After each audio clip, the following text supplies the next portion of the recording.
Example 37. A circle is inscribed in a triangle ABC having sides 8, 10 and 12 cm as shown in the figure. यहाँ पे देखिए figure में एक circle है जो ट्रायंगल ABC के अंदर ड्रा किया गया है और इस ट्रायंगल का साइड दे रखा है 8, 10 और 12 सेंटीमीटर। तो बोल रहा है find AD, BE and CF। यहाँ पे देखिए AD ये वाला, BE ये वाला और एक है CF ये वाला। AD, BE एंड CF ये तीनों साइड का लेंथ आपको निकालना है। तो आप क्या करिए कि अगर आप AD को x लेट कर लीजिएगा तो AD और AF तो आपस में इक्वल होगा, तो ये भी क्या हो जाएगा, x हो जाएगा। तो यहाँ पे लेट कर लीजिए, लेट AD इक्वल है AF का और इसके इक्वल टू हम लेट कर लिए x। इसके बाद इधर देखिए, अगर आप BD को बाई लेट करते हैं तो ये वाला भी हो जाएगा बाई। तो यहाँ पे हो जाएगा BD इक्वल है BE का और इसको लेट कर लिए बाई। फिर इसके बाद यहाँ पे देखिए CE, इसको लेट कर लीजिए Z। तो ये CF भी तो इक्वल ही है इसके ना, तो ये भी हो जाएगा Z। तो यहाँ पे हो गया CE इक्वल टू CF और ये हो जाएगा Z। इसके बाद देखिए यहाँ नीचे AB में क्या है, x और y है, तो दोनों को ऐड करिए। तो यहाँ से x plus Y equal to आ जाएगा 8, इसको मान लीजिए इक्वेशन 1।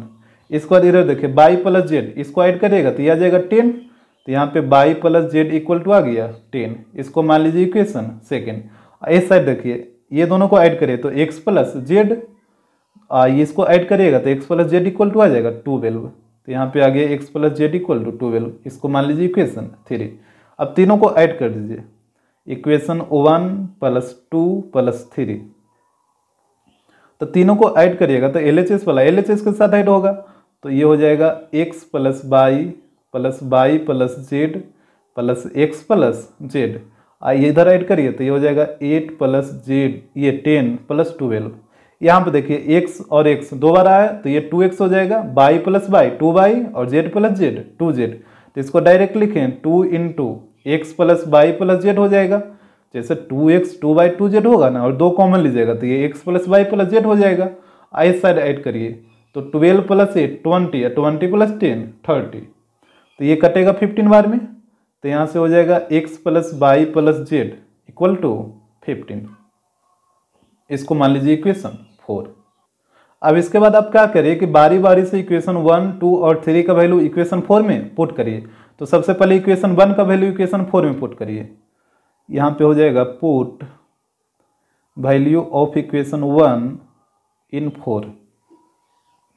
तो इक्वेशन 4 दे रखा है x plus Y plus Z equal to 15 और इक्वेशन 1 में देखिए x plus Y equal to 8 है, तो x प्लस वाई की जगह पुट हो जाएगा 8। तो ये हो जाएगा 8 प्लस जेड इक्वल टू 15। तो यहाँ से आ जाएगा z इक्वल टू 7। ये आ गया z का वैल्यू। और यहाँ पे देखिए z आप किसको लेट किए थे, CE को, और CE और CF आपस में इक्वल है तो एक वैल्यू आ जाएगा आपका 7। ठीक है। इसके बाद इक्वेशन 2 का वैल्यू इक्वेशन 4 में पुट करिए। Put value of equation second in equation 4। ठीक है। तो यहाँ पे देखिए इक्वेशन 4 था x plus Y plus Z equal to 15 और इक्वेशन सेकेंड देखिए क्या था, इक्वेशन सेकेंड था y plus Z equal to 10। तो यहाँ से हो जाएगा y प्लस जेड, इसके जगह पे 10 पुट करिएगा तो यह आ जाएगा x प्लस 10 इक्वल टू 15। तो यहाँ से x का वैल्यू आ जाएगा 5। उसके बाद एक बार इक्वेशन 3 का वैल्यू इक्वेशन 4 में पुट करिए।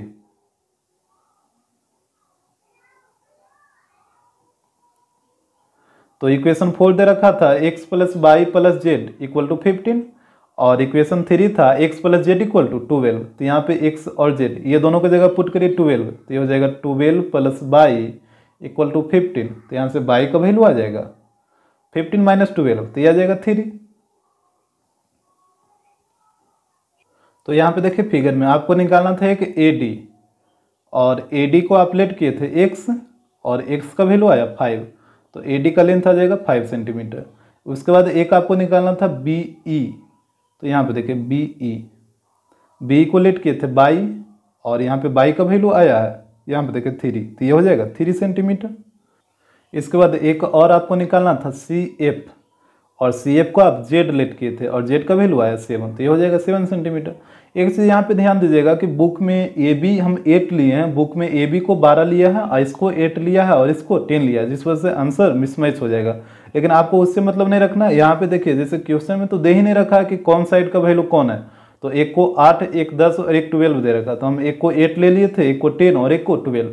बुक में इसको लिया है 12, इसको लिया है 8 और इसको लिया है 10, जिस वजह से आंसर मिसमैच होगा। तो ये भी आपका पूरी तरह सही है। Example 38, if from an external point B of a circle with centre O to tangent B C and B D are drawn, ठीक है, such that angle D B C equal to 120 degree.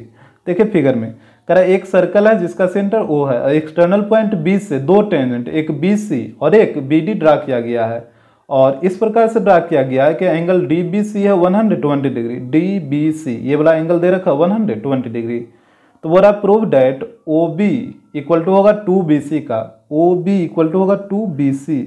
तो यहाँ से देखिए पहले तो O B को join करना होगा तभी ओ बी बनेगा, और यहाँ से इसको भी ज्वाइन करिए, रेडियस को भी, ओ सी और ओ डी, और यहाँ पे ये परपेंडिकुलर होगा दोनों तरफ। तो यहाँ पे जिसको जिसको ज्वाइन किए पहले उसको लिखिए। तो यहाँ पे हो गया ज्वाइन ओ बी कॉमा ओ सी कॉमा ओ डी। इस तरीके से आपको लाना है ओ बी और बी सी के बीच में रिलेशन। तो ओ बी ये वाला साइड है और बी सी ये वाला साइड है, ये दोनों साइड के बीच में आपको रिलेशन लाना है। तो देखिए कैसे आएगा। अगर आप यहाँ पे जैसे मान लीजिए ये एंगल आपको पता रहेगा और ऐसे भी आपको ये एंगल पता ही है, जैसे आपको पता है ना कि यदि किसी सर्कल में एक्सटर्नल पॉइंट से टेंजेंट ड्रा होता है तो यहाँ पे ये दोनों एंगल आपस में इक्वल हो जाता है और सेंटर पर भी एंगल ये दोनों आपस में इक्वल हो जाता है। क्यों? क्योंकि दोनों ट्रायंगल आर एच एस से कॉन्ग्रुएंस हो जाएगा। जब ट्रायंगल कॉन्ग्रुएंस हो जाता है जिस वजह से ये दोनों एंगल आपस में इक्वल हो जाता है, तो ये हो जाएगा 60 और ये हो जाएगा 60, ठीक है। और यहाँ पे देखिए आपको ये वाला साइड ओ बी और बी सी ये दोनों साइड के बीच में रिलेशन निकालना है। तो आप खुद सोचिए कि ये दोनों साइड के बीच में रिलेशन कौन किस में आएगा, मतलब साइन में या फिर कॉस में या फिर टेन में, किस में आएगा। तो यहाँ से देखिए ये तो राइट एंगल यहाँ पे बना है, तो राइट एंगल के सामने ये हो जाएगा हाइपोटेनस, ये जो ओ बी है ये क्या हो जाएगा हाइपोटेनस हो जाएगा। और हाइपोटेनस किस में आएगा, या तो साइन में आएगा या तो कॉस में आएगा, टेन तो ऐसे ही कैंसिल हो गया। अब देखिए एक साइड आपको बी सी चाहिए ना, तो यदि आप यहाँ से लगाइएगा साइन थीटा, तो थीटा के सामने ये हो जाएगा पी और ये हो जाएगा एच, तो ये तो हो जाएगा ओ सी बाई ओ बी। और अगर आप कॉस थीटा लगाइएगा तो ये होगा बी बाई एच, तो थीटा के सामने ये तो पी होता है तो बचेगा कौन, बी। बी यही होगा ना, क्योंकि एच तो आपको फिक्स ही रहता है, एच तो कोई चेंज ही नहीं होगा, एच तो हमेशा यही रहेगा। और थीटा में क्या होता है कि थीटा के सामने वाला पी होता है और ये बी होता है, तो कॉस लगाइएगा तो बी बाई एच होगा, तो बी यही होगा ना, काहे कि थीटा के सामने ये तो पी हो जाएगा और ये बी हो जाएगा, तो बी बाई एच यानी आपको लगाना होगा कॉस थीटा। यहाँ पे आ रहा बात समझ में।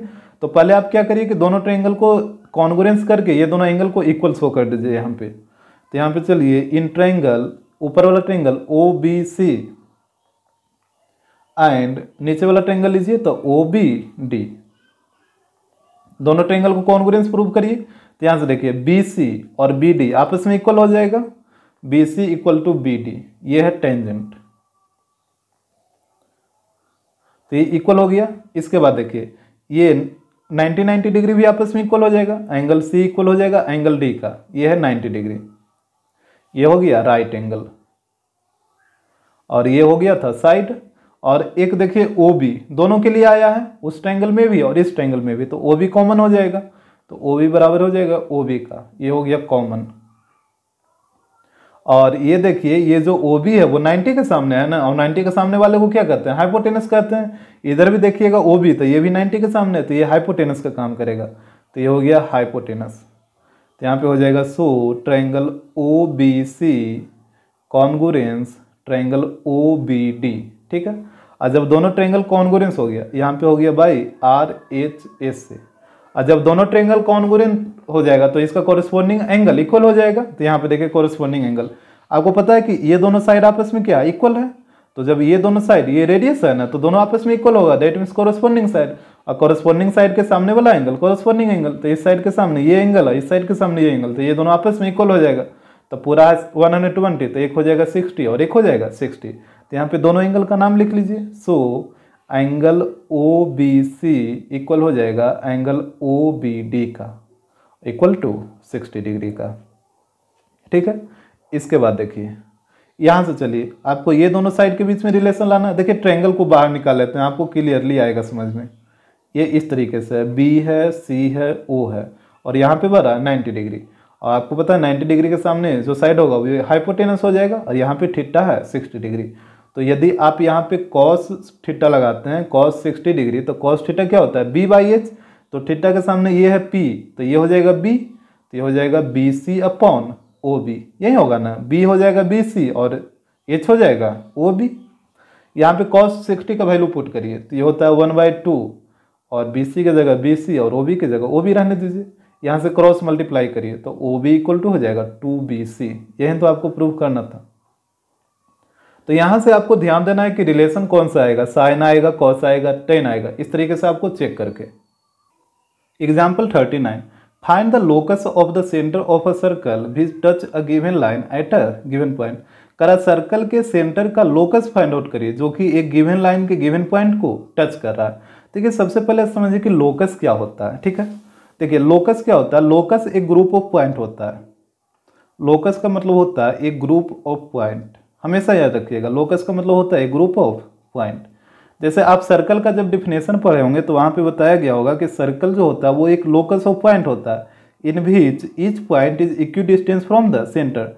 जैसे देखिए सर्कल जो होता है एक लोकस ऑफ पॉइंट होता है, डेट मीन्स पॉइंट का एक ग्रुप होता है जिसमें से प्रत्येक पॉइंट जो होगा वो सेंटर से इक्वी डिस्टेंस रहेगा।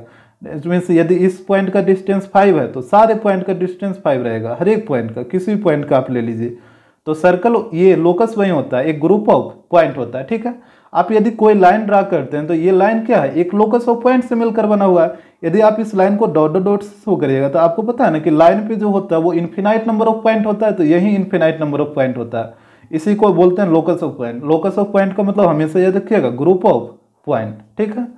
इसके बाद देखिए क्वेश्चन क्या बोल रहा था, कह रहा था find the locus of the centre of a circle which touch a given line at a given point. करा के सर्कल के सेंटर का लोकस फाइंड आउट करिए जो कि एक गिवन लाइन को गिवन पॉइंट पे टच करा। ये सर्कल है जो गिवन लाइन दे रखा और एक गिवन पॉइंट भी दे रखा, उसी को टच करा। जैसे सपोज करिए ये गिवन लाइन है ए बी, ठीक है, और इस पे एक गिवन पॉइंट मान लेते हैं पी है, और सर्कल है जो इस पॉइंट पी को टच करा। इस तरीके से देखिए इसका सेंटर यहाँ पे होगा। इसके बाद आप एक सर्कल और ड्रा करिए, इसी पी पॉइंट को टच करते हुए जाना चाहिए, तो इसका सेंटर कुछ ऊपर होगा। इस तरीके से एक और सर्कल ड्रा करिए, पी पॉइंट को ही टच करना चाहिए, तो इसका सेंटर यहाँ कहीं पे आएगा। अगर आप एक सर्कल और ड्रा करिए तो इस तरीके से इसका सेंटर और थोड़ा सा ऊपर आएगा। एक और सर्कल ड्रा करिए, इस तरीके से सेंटर आएगा। और यहाँ पे आप देख रहे हैं कि आप सर्कल को थोड़ा दूर दूर में ड्रा किए हैं, अगर आप और नज़दीक में ड्रा करिएगा तो ये सेंटर है जो और नज़दीक आ जाएगा, मतलब इस तरीके से आ जाएगा। तो यही बोला था कि सेंटर, ये सर्कल के सेंटर का लोकस फाइंड आउट करिए। ये वाला क्वेश्चन तो आपको आ रहा होगा समझ में। तो यहाँ पे आप क्या करिए कि दो को ले लीजिए, सारे को मत लीजिए। जैसे ये एक गिवन लाइन है ए बी और ये एक गिवन पॉइंट है पी, तो यहाँ पे इसमें दो सर्कल आप ड्रा कर लीजिए, ज़्यादा नहीं। जैसे एक ये है, इसका सेंटर मान लेते हैं ये वाला है, और एक और सर्कल ड्रा करिए, यहाँ पे ये टच करना चाहिए पी को, और ये बड़ा वाला सर्कल का सेंटर ये है। मान लीजिए ये छोटा वाला का सेंटर ओ है और बड़ा वाला का सेंटर ओ डैश है, ठीक है, ओ डैश, इसको ध्यान दीजिएगा। और यहाँ पे इसको ज्वाइन करिए, तो यहाँ पे हो जाएगा let a circle with centre O touch the line A B at P. मान लीजिए एक सर्कल है जिसका सेंटर ओ है और ये लाइन ए बी को पी पॉइंट पे टच कर रहा है, and another circle with centre O dash touch the line A B at P. और एक और सर्कल है जिसका सेंटर है ओ डैश, ये भी ए बी लाइन को पी पॉइंट पे टच कर रहा है। इसके बाद ये दोनों को हम ज्वाइन किए थे, ओ पी को और ओ डैश पी को, तो यहाँ पे लिखिए join O P and O dash P. और आपको पता है कि जो रेडियस, ये रेडियस ही होगा ना, ये छोटा वाला सर्कल का ओपी रेडियस होगा और बड़ा वाला सर्कल का रेडियस ओ डैश पी होगा। और रेडियस होता है जो टेंजेंट पे परपेंडिकुलर होगा, तो यहाँ पे आप बोल सकते हैं एंगल ओ पी बी, ये हो जाएगा 90 डिग्री। और बड़ा वाला सर्कल का रेडियस देखिए तो हो जाएगा and angle O dash P B, ये भी हो जाएगा 90 डिग्री। और यहाँ पे क्या करिए, इसको मान लीजिए 1 और इसको मान लीजिए 2, और यहाँ 1 एंड 2 से चलिए,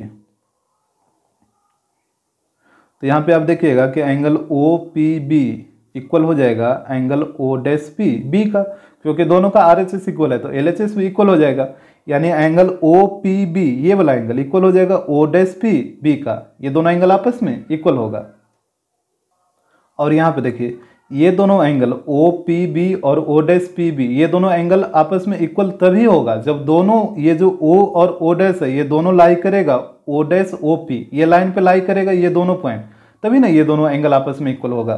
तो यहाँ पे वही चीज़ लिखे हैं, so it is only possible when O and O dash lie on the same line O dash O P.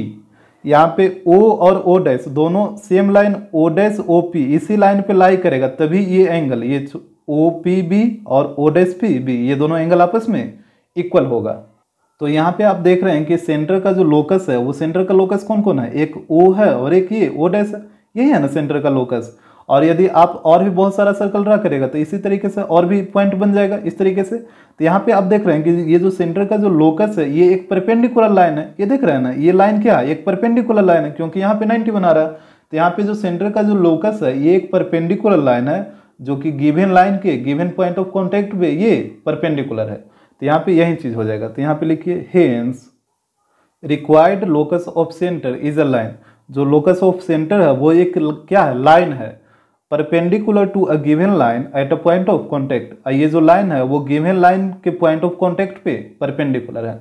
यदि आप इस फिगर को ध्यान से देखिए, ये वाला फिगर, तो यहाँ पे आपको साफ साफ दिखेगा जैसे यहाँ पे लोकस ऑफ सेंटर ये था जिसको मिलाए थे तो एक लाइन बना था। अब आप बोलिएगा कि ये लाइन परपेंडिकुलर कैसे, ये तो नीचे टच ही नहीं करा। तो जैसे अगर आप और छोटा छोटा इसमें सर्कल ड्रा करिए इस तरीके से तो इसका सेंटर और नीचे आता जाएगा, यहाँ पे और छोटा सर्कल ड्रा करिए तो सेंटर और नीचे आएगा। तो इस तरीके से आप जैसे जैसे छोटा छोटा सर्कल ड्रा करिएगा तो ये सेंटर और नीचे नीचे आता जाएगा, और यहाँ पे जब और छोटा सर्कल ड्रा करेगा तो एक सेंटर है जो इस पे लाई करेगा और सारे ये सेंटर को मिला दीजिएगा तो एक इस तरीके का लाइन बन जाएगा, और ये लाइन होगा जो एक परपेंडिकुलर लाइन होगा। क्यों, क्योंकि यहाँ पे जो ये जो लाइन होगा यहाँ पे ये रेडियस का ही काम कर रहा है ना। जैसे कुछ सर्कल के लिए, जैसे अगर इस सर्कल का बात करें तो यहाँ पे सेंटर इसका यहाँ पे कुछ आएगा, जैसे इस सर्कल की यदि बात करें तो सेंटर यहाँ पे कुछ आएगा, इसको मिलाइएगा तो ये रेडियस ही है ना, तो ये एक परपेंडिकुलर ही होगा। तो ये जो लोकस ऑफ सेंटर है ये एक लाइन बना रहा है, ये लाइन है जो पॉइंट ऑफ कॉन्टेक्ट पी पे परपेंडिकुलर है। तो यही नीचे में लिखे हैं कि hence required locus of centre is a line, ये जो लोकस ऑफ सेंटर है वो एक लाइन है और ये परपेंडिकुलर है गिवन लाइन के पॉइंट ऑफ कॉन्टेक्ट पे। ये गिवन लाइन ए बी था, इसका पॉइंट ऑफ कॉन्टेक्ट पी था, तो इसी पॉइंट ऑफ कॉन्टेक्ट पी पे ये परपेंडिकुलर है। Example 40, in figure circles C O R, मतलब एक सर्कल है जिसका सेंटर ओ है और रेडियस आर है, and a circle with centre O dash and radius R by 2 touches internally at a point A. यहाँ पे फिगर में देखिए एक सर्कल है जिसका सेंटर ओ है और रेडियस आर है, तो ये हो गया सेंटर ओ, ये तो ये सेंटर ओ किसका है, ये बड़ा वाला सर्कल का है, तो ये बड़ा वाला सर्कल का रेडियस आर हो जाएगा। एंड एक सर्कल है जिसका सेंटर ओ डैश है, तो ये देखिए ओ डैश, तो ये छोटा वाला सर्कल का सेंटर हो जाएगा और इसका रेडियस है आर बाई 2, ये छोटा वाला का रेडियस हो जाएगा आर बाई 2 और बड़ा वाला का रेडियस होगा आर। करा touch internally at a point A, यहाँ पे देखिए ये जो छोटा वाला सर्कल है ये बड़ा वाला सर्कल को इंटरनली टच करा इस ए पॉइंट पे। And A B is a chord of the circle with centre O and radius R, और ए बी एक कॉर्ड है उस सर्कल का जिसका सेंटर ओ और रेडियस आर, दैट मीन्स ये बड़ा वाला सर्कल का कॉर्ड है। Intersecting circle at centre O dash and radius R by 2, तो ये छोटा वाला सर्कल का बात कर रहा है ना, तो ये जो ए बी कॉर्ड है ये छोटे वाले सर्कल को सी पॉइंट पे इंटरसेक्ट कर रहा है। तो यहाँ पे बोला प्रूव करिए ए सी इक्वल होगा सी बी का, ये देखिए ए सी और सी बी ये दोनों साइड आपस में इक्वल है, यही आपको प्रूव करना है। तो यहाँ पे सबसे पहले आप ज्वाइन करिए, ओ से बी को ज्वाइन कर दीजिए और ओ से ए को ज्वाइन कर दीजिए और ओ से सी को ज्वाइन करिए। तो यहाँ पे आप जिसको जिसको ज्वाइन किए यहाँ पे नोट करिए, तो यहाँ पे हो जाएगा join O A comma O B and O C. इसके बाद देखिए यहाँ पे O B O C and ओ ए, तो यहाँ पे जो OA देख रहे हैं आप, ये जो OA है वो छोटा वाले सर्कल का किसी का काम करेगा, डायमीटर का काम करेगा। यहाँ पे ध्यान से देखें तो OA को OA ये डायमीटर का ही काम करेगा ना, और डायमीटर होता है जो सर्कल को दो सेमी सर्कल में डिवाइड करेगा, एक डायमीटर के इधर एक डायमीटर के उधर। तो डायमीटर के उधर आप देखिएगा, और आपको पता है ना कि सेमी सर्कल में जो एंगल बनता है वो 90 डिग्री का एंगल बनता है। तो यहाँ पे देखिए ये डायमीटर ओ ए के उस साइड जो सेमी सर्कल बना है उसमें एंगल ओ सी ए ये कितना डिग्री हो जाएगा, ये 90 डिग्री हो जाएगा, एंगल इन सेमी सर्कल। तो यहाँ पे एंगल ओ सी ए का वैल्यू हो जाएगा 90 डिग्री, और ये है एंगल इन सेमी सर्कल।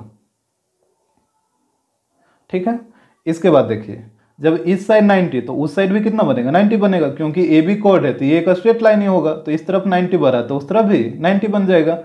हमको लाना था ए सी और बी सी ये दोनों साइड को इक्वल। अब आपको देखना है कि ये दोनों साइड कौन ट्रायंगल में आ रहा है, एक इस ट्रायंगल में और एक इस ट्रायंगल में, तो यही दोनों ट्रायंगल को आपको कॉन्ग्रुएंस करना है, जिस वजह से ये साइड इक्वल हो जाएगा। तो यहाँ पे चलिए इन ट्रायंगल ओ ए सी ये वाला ओ ए सी ये वाला ट्रायंगल हो गया, और एक ओ वाला triangle O B C and triangle O B C. तो यहाँ पे देखिए ओ ए और ओ बी क्या होगा, रेडियस है।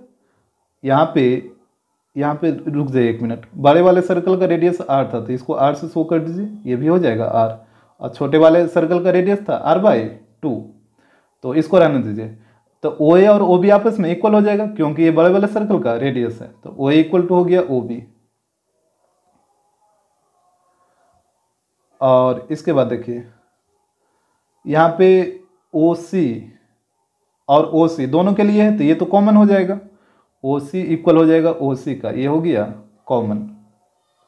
और ये वाला एंगल बा देखिए, ये वाला एंगल और ये वाला एंगल दोनों 90 डिग्री है, तो एंगल ओ सी ए इक्वल हो जाएगा एंगल ओ सी बी का, और दोनों एंगल है 90 डिग्री, तो ये हो गया right angle, R for right angle.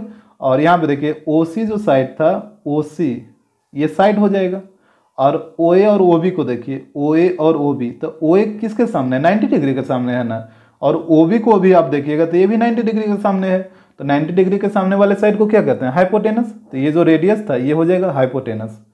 So triangle O A C congruence हो जाएगा ट्रायंगल ओ बी सी का, ये कॉन्ग्रुएंस होगा आर एच एस से।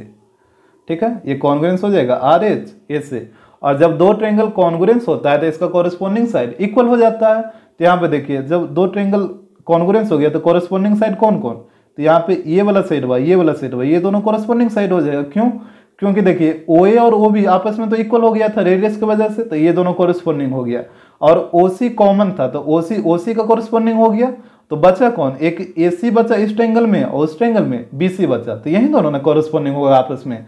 तो यहाँ पे हो जाएगा so A C equal to C B, यही आपको प्रूव करना था। Example 41 in two concentric circles prove that all chords of the outer circle which touch the inner circle are of equal length. करा के प्रूव करिए कि दो concentric circle में जो आउटर सर्कल का जितना भी कॉर्ड होगा वो इनर सर्कल को जो टच करना चाहिए उसका लेंथ जो होता है वो इक्वल होता है। जैसे मान लीजिए कि दो कंसेंट्रिक सर्कल है C1 और C2, इसका सेंटर है O, और इसमें बोला कि आउटर सर्कल का जितना भी कॉर्ड होगा वो इनर सर्कल को टच करना चाहिए, और जो कॉर्ड इनर सर्कल को टच करेगा उसका जो लेंथ होता है वो आपस में इक्वल होता है।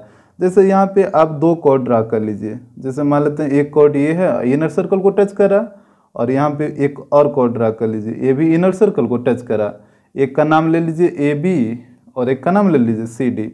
मान लेते हैं कि ए बी है जो इसको एम पॉइंट पे टच कर रहा है और सी डी है जो इसको एन पॉइंट पे टच कर रहा है। तो यहाँ पे आपको प्रूव करना है कि ए बी और सी डी ये दोनों का लेंथ होगा जो आपस में इक्वल होगा। तो यहाँ पे लेट कर लीजिए, let two concentric circle C1 and C2 be centre O। दो कंसेंट्रिक सर्कल है एक C1 और एक C2 जिसका सेंटर O है। AB and CD is the chord of the outer circle. AB और CD जो कॉर्ड है वो आउटर सर्कल का कॉर्ड है। Which touch the smaller circle at M and N, जो कि स्मॉलर सर्कल को M और N पॉइंट पे टच करा। तो यहाँ पे आपको प्रूव करना है, प्रूव डेट, यहाँ पे आपको प्रूव करना है कि ये दोनों कॉर्ड का जो लेंथ होगा आपस में इक्वल होगा। तो यहाँ पे आपको AB बराबर CD प्रूव करना है। तो अब देखिए प्रूफ में, तो यहाँ पे आप 9 क्लास में पढ़े थे कि अगर दो कॉर्ड और दोनों का डिस्टेंस सेंटर से अगर इक्वल हो तो वो दोनों कॉर्ड आपस में इक्वल होता है। जैसे मान लीजिए सेंटर यहाँ पे ये 5 है ये भी 5 है, अगर दोनों कॉर्ड का डिस्टेंस सेंटर से सेम है तो ये दोनों कॉर्ड आपस में क्या होता है, इक्वल होता है। यहाँ भी अगर आप इसको मिला दीजिए OM और ON को तो ये क्या होगा, रेडियस होगा ना। ये छोटा वाला सर्कल के लिए OM और ON क्या है, रेडियस है। और ओ एम और ओ एन का भी डिस्टेंस आपस में क्या है, इक्वल है। तो आप बोल सकते हैं कि ये जो कॉर्ड का लेंथ होगा वो आपस में इक्वल होगा। तो यहाँ पे लिखिए here chords A B and C D which are equidistance from the centre. यहाँ पे जो कॉर्ड ए बी और सी डी है वो सेंटर से क्या इक्विडिस्टेंस पे है, क्योंकि यहाँ पे ओ एम और ओ एन दोनों क्या है रेडियस है छोटे वाले ट्रायंगल के लिए, और रेडियस का तो वैल्यू सेम ही रहेगा ना दोनों तरफ। तो ये जो कॉर्ड है वो सेंटर से इक्विडिस्टेंस हो गया, मतलब बराबर बराबर डिस्टेंस पे। तो so they are equal in length, इसलिए उसका लेंथ क्या होगा इक्वल होगा। तो यहाँ पे हो जाएगा सो ए बी बराबर C D. Example 42, find the locus of centre of circles which touch two intersecting lines. करा कि सर्कल के सेंटर का लोकस फाइंड आउट करिए, और जो सर्कल है जो दो इंटरसेक्टिंग लाइन को टच करा। यहाँ पे देखिए फिगर में मान लीजिए कि L1 और L2 ये दो इंटरसेक्टिंग लाइन है जो एक दूसरे को P पॉइंट पे टच करा। और यहाँ पे देखिए एक सर्कल है जो इसको L1 को टच कर रहा है, इस पॉइंट का नाम ले लीजिए, यहाँ पे मान लेते हैं B, और इधर टच करा A पे, इसका सेंटर हो जाएगा O। तो ये जो सर्कल है वो L1 को B पॉइंट पे और L2 को A पॉइंट पे टच करा, और इसी प्रकार ये छोटा वाला भी सर्कल ये दोनों इंटरसेक्टिंग लाइन को टच करा। तो यहाँ पे वही बोला था कि find the locus of centre of circle, circle के सेंटर का लोकस फाइंड आउट करिए। लोकस का मतलब क्या होता है, लोकस का मतलब होता है एक ग्रुप ऑफ पॉइंट, ये तो पहले भी आप पढ़ चुके हैं। सर्कल है जो दोनों इंटरसेक्टिंग लाइन को टच करा। देखिए ये क्वेश्चन अभी आपको शायद समझ में ना आ रहा हो, लेकिन जैसे ही ये क्वेश्चन पूरा बन जाएगा तो ये आपको क्लियरली समझ में आ जाएगा। तो पहले इसको आप ध्यान से देखिए ये बनता कैसे है। तो सबसे पहले यहाँ पे लेट कर लीजिए, late L1 and L2 are two intersecting lines which intersect at a point P। L1 और L2 दो इंटरसेक्टिंग लाइन है और वो एक दूसरे को P पॉइंट पे इंटरसेक्ट कर रहा है। उसके बाद let O and O dash B the centre of the circle which touches both L1 and L2। करा O और O डैश ये सेंटर सर्कल का सेंटर है, और ये जो L1 और L2 दोनों लाइन को टच कर रहा है। तो इसके बाद देखिए यहाँ पे इसको ज्वाइन कर दीजिए OP को, और यहाँ पे रेडियस को भी ज्वाइन करिए। तो यहाँ पे जो जो ज्वाइन किए उसको लिखिए। तो यहाँ पे हो जाएगा join OA, OB and OP। ठीक है, अब यहाँ पे देखिए आपको दो ट्रायंगल दिख रहा होगा, एक OPA एंड OPB। तो ये दोनों ट्रायंगल में चलिए, in triangle OPA and triangle OPB, यहाँ पे आपको दोनों ट्रायंगल को कॉन्ग्रुएंस करना है। तो यहाँ से देखिए OA इक्वल हो जाएगा OB का, क्योंकि ये रेडियस है, तो OA इक्वल हो गया OB का, ये है रेडियस। इसके बाद देखिए OP और OP ये तो कॉमन हो जाएगा, तो OP इक्वल हो गया OP का, ये हो गया कॉमन। इसके बाद देखिए ये जो टेंजेंट है AP और उधर BP ये दोनों भी आपस में इक्वल होगा। तो यहाँ पे हो गया AP इक्वल टू BP, ये है टेंजेंट। तो यहाँ पे बोल सकते हैं सो ट्रायंगल OPA सिमिलर हो जाएगा ट्रायंगल कॉन्ग्रुएंस हो जाएगा ट्रायंगल OPB का बाई S कॉन्ग्रुएंसी। और जब दोनों ट्रायंगल कॉन्ग्रुएंस हो जाएगा तो इसका जो कॉरस्पॉन्डिंग एंगल है वो आपस में इक्वल हो जाएगा। तो यहाँ पे देखिए कॉरस्पॉन्डिंग एंगल, तो कॉरस्पॉन्डिंग साइड के सामने के एंगल को कॉरस्पॉन्डिंग एंगल कहते हैं। तो यहाँ पे ये दोनों साइड आपस में इक्वल था, तो इसके सामने ये एंगल और इसके सामने ये एंगल, ये दोनों एंगल भी आपस में इक्वल हो जाएगा। तो यहाँ पे बोल सकते हैं कि एंगल APO इक्वल हो जाएगा एंगल BPO का। ठीक है, तो यहाँ पे हो जाएगा so angle APO equal angle BPO। अब देखिए जब ये दोनों एंगल आपस में इक्वल आ रहा है, इसका मतलब क्या हुआ कि ये जो लाइन है OP ये एक बाइसेक्टर का काम करेगा, क्योंकि ये दोनों एंगल आपस में क्या इक्वल है, तो ये बाइसेक्टर होगा ना, ये बाइसेक्टर का काम करेगा, तभी तो ये एंगल आपस में इक्वल आ रहा है। तो यहाँ पे बोल सकते हैं सो OP is bisector of angle APB। ये पूरा एंगल कौन है APB, इसी का नहीं ये OP बाइसेक्टर है। तो यहाँ पे हो जाएगा APB। और यहाँ पे देखिए जो O पॉइंट है वो किस पे लाई कर रहा है, ये बाइसेक्टर पे ही लाई कर रहा है ना। तो यहाँ पे लिखिएगा ऑल्सो ओ लाई ऑन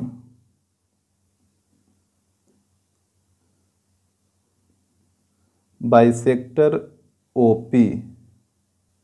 अब यहाँ पे फिगर में ध्यान से देखिए, ये जो सेंटर ओ है वो लाई कर रहा ओपी पे, और अगर आप इस सर्कल में आइएगा यहाँ पे अगर इसके रेडियस को ज्वाइन कर दीजिए, यहाँ से इसको ज्वाइन कर दीजिए, तो यहाँ पे भी दो ट्रायंगल आपको बनेगा और यहाँ पे भी ये दोनों एंगल आपस में इक्वल हो जाएगा, जिस वजह से ये भी बाइसेक्टर का काम करेगा। और यहाँ जो सेंटर ओ डैश है ये भी इस बाइसेक्टर पे लाई करेगा। और हमसे बोला था कि सेंटर का लोकस फाइंड आउट करना है, तो यहाँ पे देखिए, अगर जैसे इस सर्कल का सेंटर ओ डैश, इस सर्कल का सेंटर ओ, अगर आप दोनों सेंटर को मिला दीजिएगा तो ये एक लाइन बनेगा। ये क्या बनेगा, अगर आप दोनों सेंटर को मिला दीजिए तो ये एक लाइन बनेगा। और जैसे यहाँ पे तो दो सर्कल जरूरी था थोड़े कि दो ही सर्कल लेना है, जैसे आप एक और सर्कल लीजिएगा आगे, इस लाइन को आगे बढ़ा के, और उसमें भी इसी तरीके से काम करेगा, तो वहाँ पे भी उसका भी सेंटर इसी तरीके से लाई करेगा इस लाइन पे।